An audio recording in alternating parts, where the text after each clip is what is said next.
Hi there, guys, and welcome back to the Cryptoverse with me, your host, Chris Coney. So, looking at the conversation online today, it seems like this is the topic everybody wants to know. So, here are my top 5 reasons why Bitcoin has gone up. It's a roundup of all the various forces that are acting on the Bitcoin price right now. There are more than 5, but these are my top 5. So, let's get into them.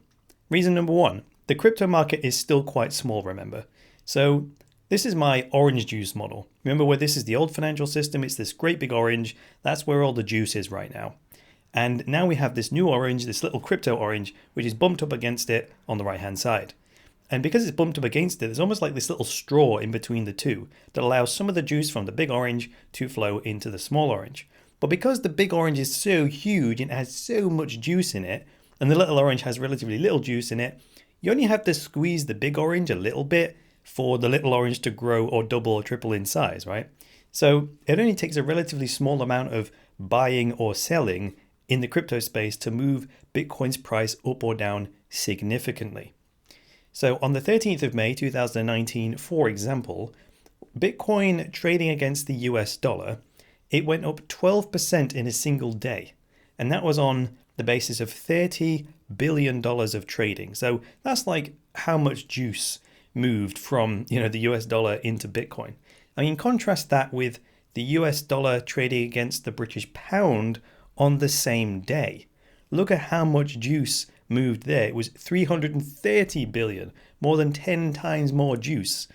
And because there's so much more juice into those two big oranges of the pound and the dollar, well, the price only moved between those two currencies 0.34%.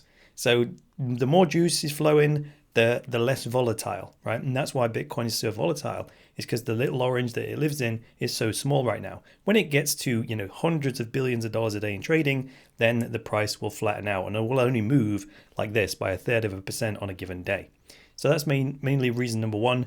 The crypto market is so small right now, only a little bit of buying power moves the price quite significantly up or down. So here's reason number 2. Bitcoin went down a lot in 2018. So this is now just correcting. So here's the chart of 2018, 2019. And what we've got on the far left is December of 2017 when Bitcoin hit its all-time high. It was like $19,800. And then over the course of 2019, we went all the way down to mid-December 2018. And now we're in May of 2019, back up around the $8,000 mark. Now, the thing to remember is that during 2018, the Bitcoin technology and the Bitcoin industry, it improved massively, despite the price going down. So in 2018, Bitcoin and the ecosystem and the space and the technology improved more than ever before. So it was completely unrelated to the price. If the price reflected the developments, well, the price would have just took another moonshot.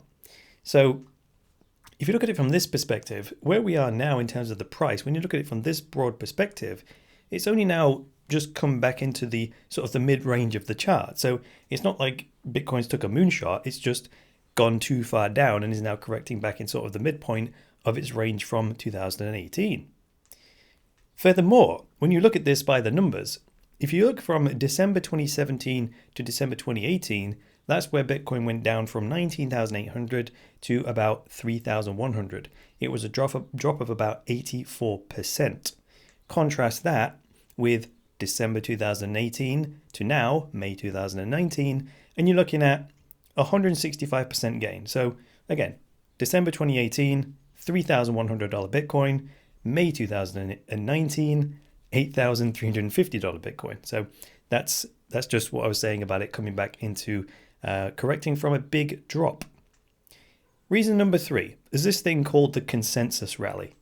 So consensus is the biggest live event of the year in the cryptocurrency space.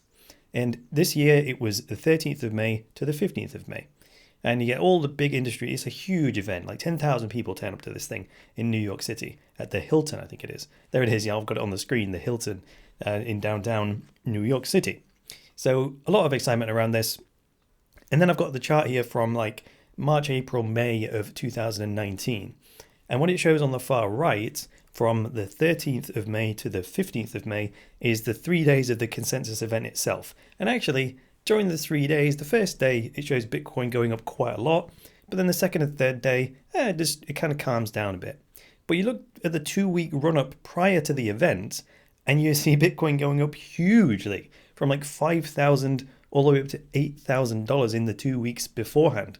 Now, people tend to buy Bitcoin before the event because they expect other people to buy it if big announcements are made at the event and gets everyone else excited. So, everyone's speculating, everyone's buying Bitcoin in the expectation that it's going to go up in the future. So if people buy it prior to the consensus event, and then there are some big, massive announcements that are great for cryptocurrency, then some people will wait for that news before they buy, and then up the price will go. So people are speculating prior to consensus. I think that's why the consensus rally happens, and it happens every year. Reason number 4, tons of good news have come out recently. So not only was 2018 a great news year for cryptocurrency, but more recently, like some absolutely monstrously huge news has come out. So typically, more people will buy and hold Bitcoin when they have confidence in it. And typically where that confidence comes from is when more big, established and recognizable companies start getting involved, because that builds people's confidence amongst the masses. And if you see recognized names like Microsoft, who announced recently, actually within the last few days, they are building a identity software solution on Bitcoin. When you look at Fidelity Investments and TD Ameritrade and all these household names are now accepting and getting properly involved in Bitcoin, then people go, okay, so Bitcoin's not going anywhere. I have confidence in it and it feels safe for me to put some money in. So that's another big reason for that. Reason number 5, just momentum. FOMO, fear of missing out, and better plumbing. These are all one and the same thing, which I'll explain to you. Remember what I said earlier on about how the Bitcoin technology improved massively in 2018, despite the price going down? Well, in 2017, it was a lot harder to buy Bitcoin. So I liken the plumbing to being like, how easy is it for British pounds or American dollars or Australian dollars or Canadian dollars? How easy is it for the average person on the street to hear about Bitcoin and say, oh, I'd like to buy some? How easy is it for them to do that? And that's like the piping. If there's loads of ways they can do that, well, that's like lots of pipes. And how much they're allowed to buy is like the thickness of the pipes. Sometimes you can go to a Bitcoin ATM, but sometimes it'll only let you buy like $100 at a time. So that's like a really thin pipe. So if there's lots of Bitcoin ATMs and lots of places to buy it, and it lets you buy loads, that's like big fat pipes and lots of them. But in 2017, even despite the fact that the price rocketed up to 20,000, that was still based on a very restricted set of plumbing. Only so much money could flow in. It was quite difficult for people to if they didn't already have an account with an exchange or something, it was quite difficult to go from zero to buying Bitcoin in a short space of time. The difference is, in 2019, it now looks like this.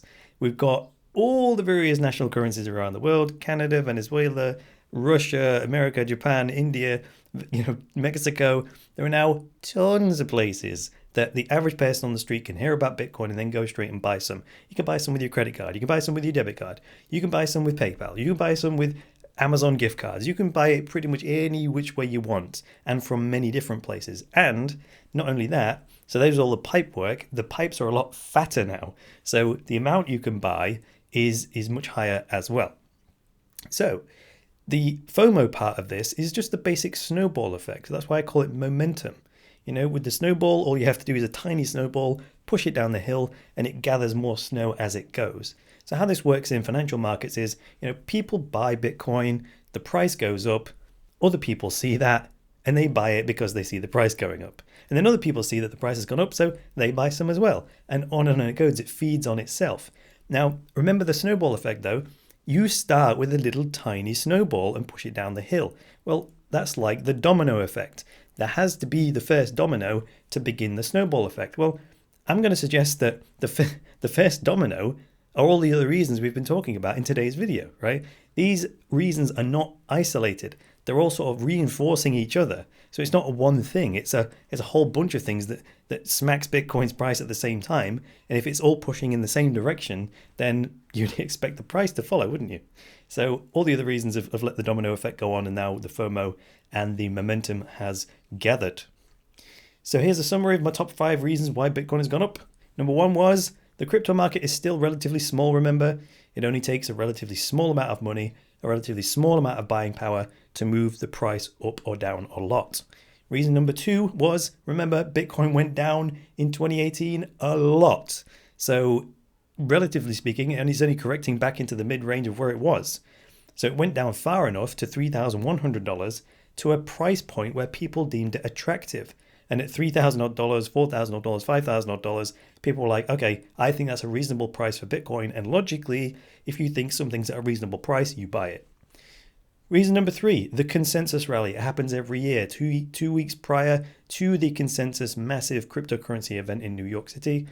People tend to buy it because they expect big companies to turn up, do speeches, and launch big products. So the price typically runs up to this biggest event in the year. It's happened again this year. Reason number 4, tons of good news have come out.